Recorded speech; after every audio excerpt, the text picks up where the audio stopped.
오늘 여러분과 함께 껍데기가 아닌 본질을 하나님이 보시는 우리의 모습이라는 제목으로 말씀을 나누겠습니다. 전에도 한번 말씀을 드렸는데 우리 인간이 죄를 지으면 거의 본능적으로 두리번거리거든요.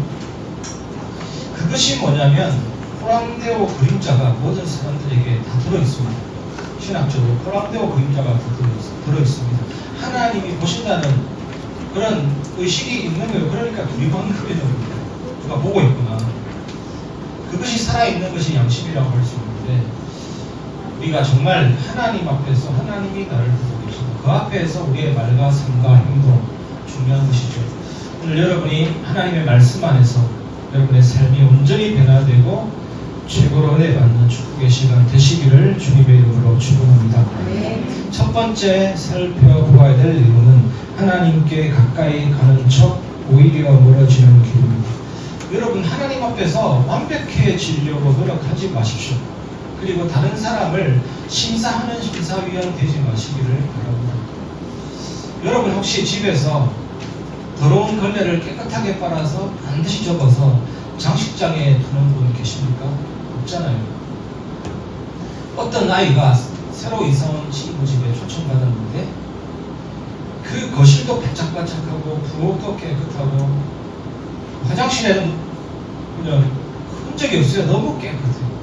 그러니까 이 아이가 너무나도 신기해가지고 어떻게 너희 집은 이렇게 깨끗하냐, 우리 집은 더러운데 이렇게 얘기했습니다. 그때 이 아이가 기스통말로 뭔가를 얘기했습니다. 우리 엄마는 깨끗한 걸레를 너무 좋아한다. 우리 집 걸레는 특별한 걸레, 깨끗하게 빨아서 장식장에 넣어둔다라고 얘기하면서 장식장 안에서 걸레를 꺼내봅니다. 얼마나 반듯하게 깨끗하게 접혀 있는지 장식품 같아요. 이 아이가 어이가 없어가지고 아니 걸레는 더러운 것을 빨아라고 있는데 이게 말이 되냐, 도대체 이해가 안 된다. 그러니까 그때 이 아이가 당황하면서 우리 엄마는 더러운 걸레를 너무 싫어한다. 그래서 매일 깨끗하게 빨아서 장식장에 넣어둔다라고 얘기하는 무서운 내용이 있습니다. 여러분도 아마 웃음이 나올 것입니다. 마찬가지로 우리도 하나님 앞에서 연약한 모습을 감추려 할 필요가 없습니다. 우리는 날마다 주님의 은혜로 복음의 능력으로 깨끗해져야 돼요.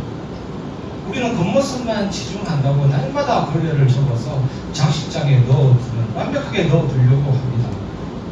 하나님이 접힌 걸레를 보시려고 하실까요? 우리한테? 그것은 아닙니다. 은혜로 깨끗해지려는 모습, 자신의 더러움을 솔직하게 고백하려는 그 모습을 하나님이 더 기뻐하시는 것입니다. 근데 오늘 본문에 보니까 바리새인들은 하나님 앞에서 깨끗한 척하고 사람들 앞에서 거룩하고 경건한 척하면서 마음속에 있는 걸레를 꼭 숨겨놓은 사람들인 것입니다. 13절을 보시면 화 이슬 진저 외식하는 서기관들과 바리새인들이여 너희는 천국문을 사람들 앞에서 닫고 너희도 들어가지 않고 들어가려 하는 자도 들어가지 못하게 하는도다. 윗선이 뭐냐면 겉으로는 굉장히 멀쩡하고 괜찮게 보여요. 하지만 속은 멸망입니다. 사과가 있는데 겉은 너무나도 색깔 좋고 번쩍번쩍 빛나는데 안은 벌레가 갉아먹어서 못 먹는 상태를 말하는 것입니다. 겉모습은 하나님을 잘 믿는 것 같지만 실제로는 하나님의 뜻과 반대되는 삶을 사는 거죠. 입으로는 하나님을 경외한다, 섬긴다 하지만 마음속에는 욕심과 동기가 가득 찬 거죠. 그러니까 예수님이 바리새인 서기관들을 딱 보니까 두 얼굴을 가진 사람들이었습니다. 그래서 예수님께서 그들을 향해서 화 있을지어다 이렇게 말했습니다. 이 화는 하나님의 심판을 말합니다. 바리새인과 서기관들이 잘한 것이 있습니다. 무엇을 잘했냐? 다른 사람 구원 받는 것 방해하는 것을 참 잘했습니다. 모세의 자리에 딱 앉아가지고 나만 하나님 말씀을 제대로 깨달은 사람이야, 나만 하나님 율법을 제대로 해석하는 유일한 권위자야 이러면서 천국 문을 자물쇠로 잠가버렸습니다. 다른 사람 못 들어가게 지키는 문지기가 되어버렸습니다. 아마 엘리트들, 성공자들, 성공된 목회하시는 분들 이런 요점 빠지기 쉽습니다. 저도 예전에 작사, 작곡 앨범 한창 낼 때 찬양 들으면 은혜 받아야 되는데 평가를 하고 있는 거죠.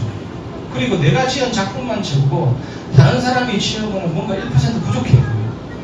그런데 어느 날 진짜 그게 교만이라는 걸, 죄라는 것을 깨닫습니다. 진심으로 회개했거든요. 목사가 모세의 자리에 딱 앉아버리면 교만해집니다. 한국과 세계 교회를 비판하고 있어요. 교회가 문 닫는다는 그런 살벌한 얘기를 해요. 교회는 가족인데 하나님의 몸인데 모든 목사를 다 비판합니다. 저는 충격적인 게 꼭 하는 목사님은 십자가 복음 얘기하는 존경받는 분이고 저도 존경합니다. 그것까지도 욕하는 경우도 있고, 특히 신학자들, 우리가 예수 믿는 사람은 꼭 읽어야 되는 중요한 서적들 다 우습게 여깁니다. 심지어 성경도 읽지 말아 버립니다. 그렇게 말하는 의도가 뭡니까, 여러분? 그렇게 말하는 의도가 뭐예요? 생각하지 말라는 거예요. 전두엽을 절제시켜버리는 겁니다. 내 말만 드러나는 거예요. 이것이 가스라이팅입니다, 여러분. 내 말 안 들으면 망한다. 나를 반대하는 사람은 다 죽는다. 이게 뭐예요? 내 말 들으면 축복받는다. 이게 뭐예요? 어느 순간 성경 위에 자기 자신이 모세 자리에 딱 앉게 되면서 결국에는 이렇게 해서 이단으로 빠지는 겁니다. 그런데 여러분, 이렇게 이상한 말, 거짓 선지자들이 온갖 화려하게 꾸미는 말, 마치 그 말만 따르면 축복받겠다는 그런 느낌의 말을 왜 사람들이 좋아합니까? 그런 말이 주는 안일함이 있습니다, 여러분.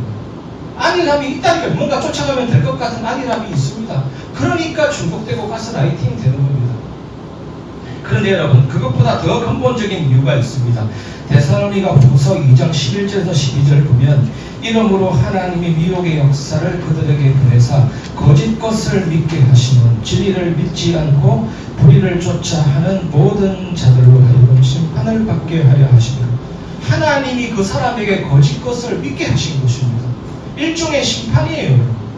거짓말 쫓아가고 허황된 말 쫓아가고 뭔가 모세의 자리에 앉은 사람의 말이 너무 좋고 하나님이 그걸 믿게 하신 겁니다. 일종의 그 사람에 대한 심판입니다. 여러분, 거짓말하는 거짓 선지자만 죄가 아니고 그 거짓말 따라다니는 그 사람도 문제가 있습니다. 죄입니다. 그래서 우리 모두가 회개해야 돼요. 저도 회개 많이 했습니다. 남 욕할 게 아닙니다. 그런 건 믿는 나도 문제가 있고 나도 죄. 하나님 일종의 심판을 내리시는 건데, 그래서 우리가 은혜로 구원받고 진리를 깨닫는다는 것은 하나님의 은혜 중에 은혜인 것입니다. 위선자들, 바리새인, 서기관들, 회개 절대로 하지 않는 이 사람들, 천국 가지 못할 뿐만 아니라 그런 말을 쫓아다니는 사람도 같은 운명에 처해 있는 거예요. 여러분, 하나님의 자녀는 아무리 중한 죄를 짓고 아무리 실수하고 때로는 모자란 짓 하고 때로는 비방받는 일을 해도 결국에는 회개하게 되어 있습니다. 하나님의 자녀 아닌 사람은 회개 알레르기 반응 보입니다. 회개라는 단어 자체를 꺼내지 않습니다. 이상합니다. 회개라는 단어 자체를 꺼내지도 않고, 그리고 무조건 용서라는 단어만 강조합니다. 어떤 사람을 볼 때 저 사람이 회개가 있나 없나를 보면서 저 사람은 하나님의 자녀구나 회개하는 것. 어떤 사람들은 죄를 지어도 얼굴에 철판 깔고 뻔뻔하게 살아갑니다. 하나님의 자녀 아닌 거예요. 회개가 없는 사람은 결국에는 영원한 사망에 이르게 되는 것입니다. 15절을 보십시오. 화 있을진저 외식하는 서기관들과 바리새인들이여, 너희는 교인 한 사람을 얻기 위하여 바다와 육지를 두루 다니다가 생기면 너희보다 배나 더 지옥 자식이 되게 하는구나. 제가 예전에, 지금은 다 까먹었습니다, 음향에 대해서 관심이 있었어요. 음악을 만들면 믹싱을 해야 되고 마스터링을 해야 됩니다. 그래서 소리에 대한 관심이 있었는데, 지금 제가 하는 소리는 울림이 전혀 없습니다. 굉장히 메마른 소리잖아요. 근데 음량으로 컴퓨터로 조정하면 동굴에서 나는 소리, 콘서트 홀에서 나는 소리 다 만들 수 있거든요. 그래서 유튜브를 통해서 그대로 배우고 따라 했는데 결과물이 안 좋아요. 그 사람이 잘못 가르쳤거나 제가 잘못 배웠는데 아주 단순한 부분인데도 안 되는 거 보니까 아마 그 사람이 잘못 가르친 것이 아닌가, 그런 사람들이 많거든요. 바리새인과 서기관들 보세요. 나는 하나님의 뜻을 가장 잘 파악했고 하나님의 뜻을 따라가는 길을 가장 잘 말한다 하면서 개종자를 얻었는데, 사실은 바리새인과 서기관들의 말을 들은 사람들은 지옥에 엄청나게 가까운 사람들이 된 겁니다. 하나님과 가까이 있는 사람이 아니라 하나님과 멀어진 사람이 된 겁니다. 완전히 다른 길로 빠져버리게 된 겁니다. 아니 그냥 가만히 있으면 되는데 육지와 바다를 다니면서 개종자를 삼았다 그 있잖아요. 이렇게 열심히 하나님께 가까이 가는 길이 아닌 하나님과 멀어지는 길을 가르치는 사람들이었습니다. 오늘 그래서 예수님이 이 사람들을 책망하시는 겁니다. 마치 이런 겁니다, 여러분. 손님을 초청해서 맛있는 요리를 한다고 하면서 신나게 요리를 했는데 유통기한 지난 것, 아주 이상한 재료로 요리를 해서 그거 먹은 사람들 다 배탈 나고 아프게 된 거예요. 바리새인과 서기관들이 바로 그런 사람들이었습니다. 두 번째, 눈먼 인도자와 참된 예배, 껍데기와 본질의 차이입니다. 16절을 보시면 화 있을 진저 눈먼 인도자여 너희가 말하되 누구든지 성전으로 맹세하면 아무 일 없거니와 성전의 검으로 맹세하면 지킬지라 하는도다. 예수님이 이들을 보고 왜 눈먼 인도자여 라고 말합니까?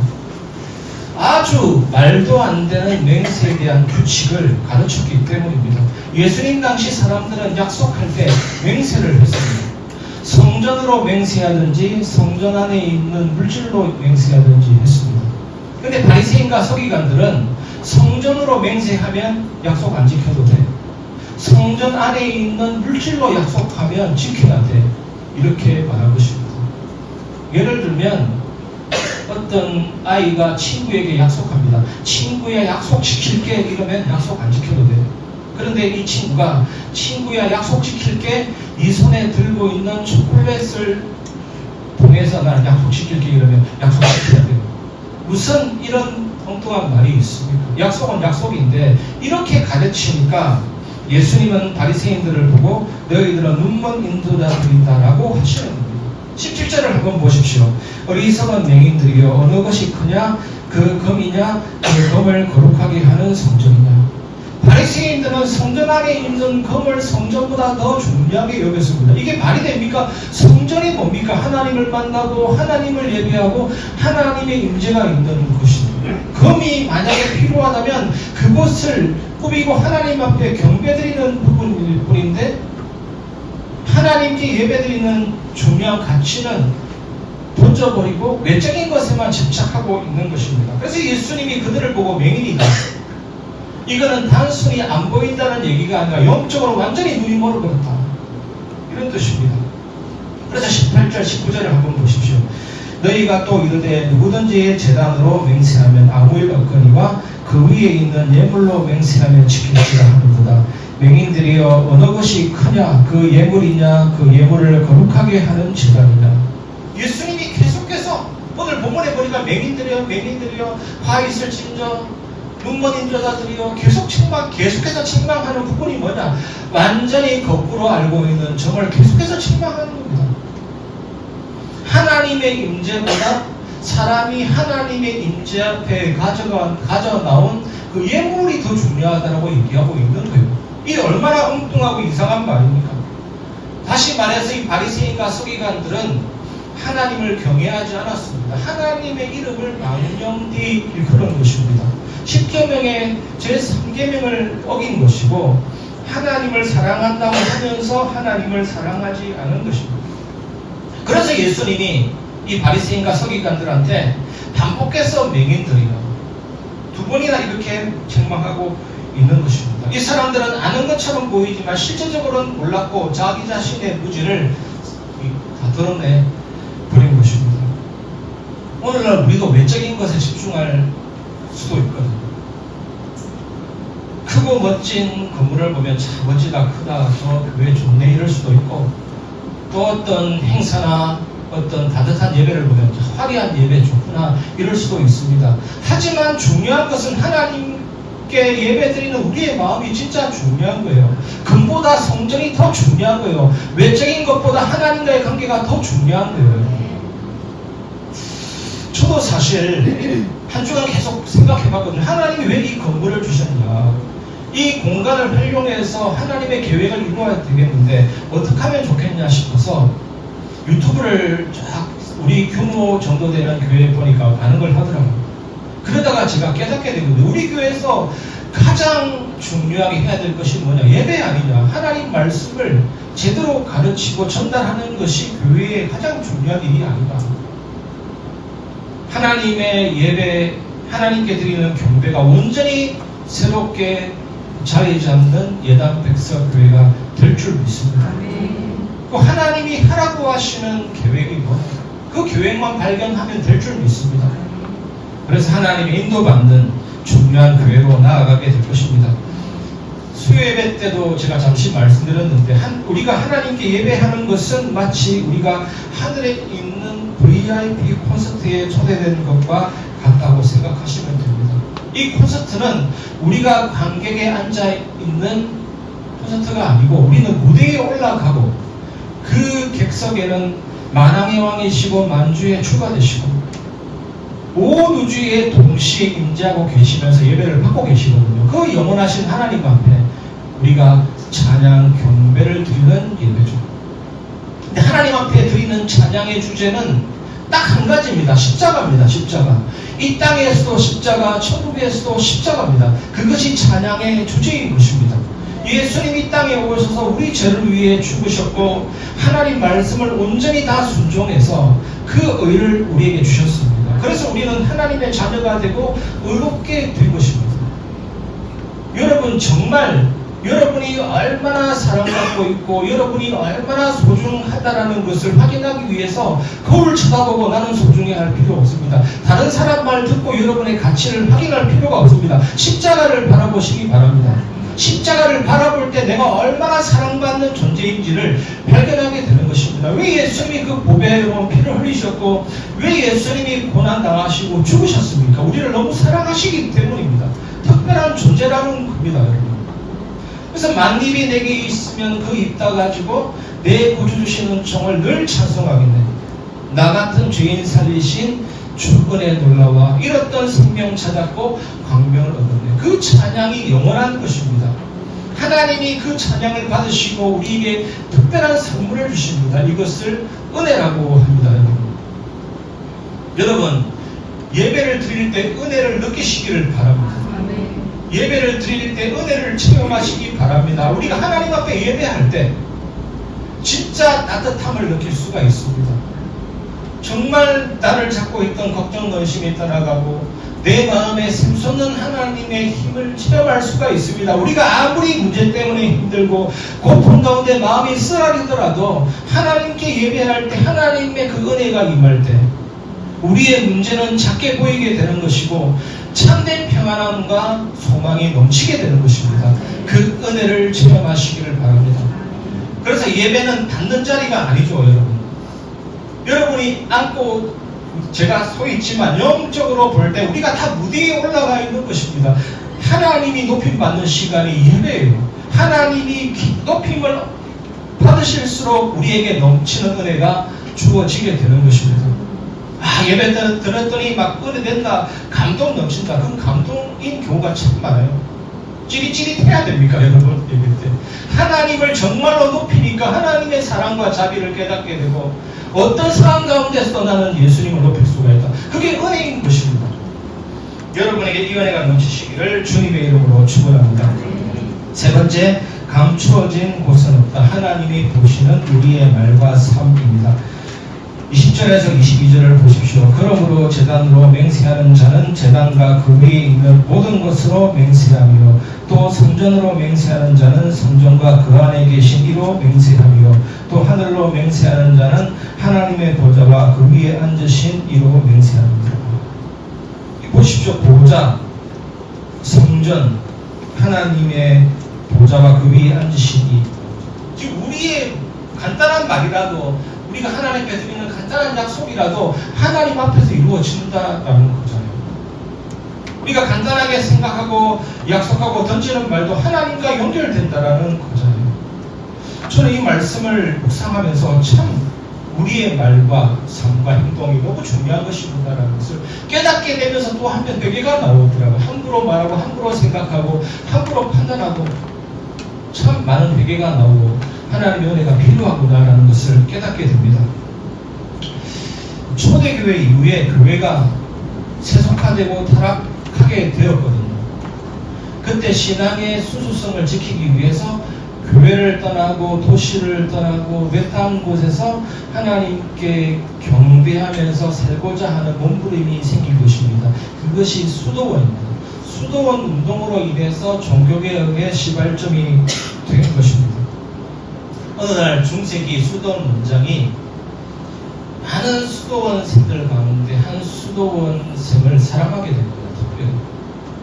그러니까 다른 수도원생들은 수도원장이 인간 차별한다고 뒤에서 투덜거린 것입니다. 그리고 그 수도원생을 왕따시키고 미워한 것입니다. 그때 수도원장이 수도원생들을 전부 한 가지 숙제를 줬습니다. 모든 수도원생들에게 새 한 마리를 손에 쥐어줬습니다. 아무도 보지 않는 곳, 아무도 없는 곳에서 새를 죽이고 오너라. 얼마나 쉬운 숙제입니까? 그래서 모든 수도원생들은 금방 죽이고 왔습니다. 그런데 원장이 사랑한 수도원생은 새를 죽이지 못하고 왔어요. 그때 수도원장이 물었습니다. 너는 왜 새를 죽이지 못했냐니까 아무도 보지 않는 곳, 아무도 없는 곳이 없었습니다. 하나님이 보고 계시고 하나님이 계신데 차마 새를 죽일 수 없습니다고 한 것입니다. 여러분, 오늘 이 말씀이 단순히 말은 어떻게 해야 된다, 규칙은 어떻게 해야 된다, 맹세는 어떻게 해야 된다가 아니고 우리의 말과 행동과 삶이 하나님 앞에 놓여 있다는 것입니다. 우리의 전 존재가 하나님 앞에 놓여 있다는 것입니다. 참 때로는 이 사실이 부담스럽기도 하지만 결국은 우리가 그 하나님 앞에서 인생을 살아야 될 줄 믿습니다. 그래야 참된 평안과 소망과 확신이 넘치게 될 줄 믿습니다. 그러면 우리가 또 어떻게 해야 되겠습니까? 결론입니다. 오직 말씀을 따라가시기를 바랍니다. 여러분, 누군가의 위대함이 내 위대함이 될 수 없습니다. 누군가의 만족이 내 배부름이 될 수가 없습니다. 진정한 변화는 하나님의 말씀을 받는 데서부터 일어나게 되는 것입니다. 그래서 하나님의 말씀을 묵상하고 기도하는 것, 그 속에서 우리의 삶이 나오고 하나님께서 주시는 열매가 나오는 거예요. 저는 생명의 삶, 매일 성경, 순, 이 세 가지를 살펴보면서 순이라는 큐티책을 선정했습니다. 쉬운 한국말로 되어 있고 하나님은 어떤 분이신가? 나에게 적용되는 말씀이 있고 딱 정리했습니다. 어저께 묵상했던 내용은 악한 왕, 선한 하나님. 하나님이 자기 백성을 돌보시려고 하시는데 여로보암이라는 악한 왕의 그 악한 행위를 통해서라도 자기 백성을 돌보시는 정말 은혜가 되는 거죠. 악한 왕, 선한 왕. 말씀으로 여러분 살아가시길 바랍니다. 사실 우리에게 말씀이 없기 때문에 이 사람 저 사람 말이 상처가 되는데 오늘 나에게 주시는 하나님의 말씀, 특히 강단 말씀, 새벽예배 말씀, 큐티를 통해서 그 하나님이 어떤 분이신지 나에게 적용되는 말씀, 그 책이 또 간단해요. 적을 거 별로 없어요. 그래서 정리해서 하나님이 나에게 주시는 말씀을 붙잡는다면 하루 종일 소망과 힘이 넘치게 될 줄 믿습니다. 여러분, 사람을 의지하면 반드시 실망과 상처가 옵니다. 여러분, 하나님 말씀 묵상하고 그분의 음성을 들으시기를 바랍니다. 여러분의 시선을 오직 예수님께 고정하시기를 주님으로 축원합니다. 교회와 사람을 쫓아가지 마시고 하나님 말씀에 여러분의 인생에 뿌리를 두고 예수님의 길을 걸어가시기 바랍니다. 그래야만 우리의 말과 삶과 행동이 변화가 되는 것이죠. 좀 더 어렵지 않은 것 같아요. 내가 정말 변화된 삶을 살고 예수 믿으라 해도 하나님이 그 영혼을 구원하실 수 있어요. 얼마나 은혜로운 삶인데요. 예수 믿는다라는 것이. 여러분이 오늘 말씀처럼 한 주간 하나님 앞에서 여러분 인생이 사라지는 축복이 있기를 주님의 이름으로 축원합니다. 이 시간 주님 말씀하시면 우리 찬양 부르고 말씀을 마무리하겠습니다.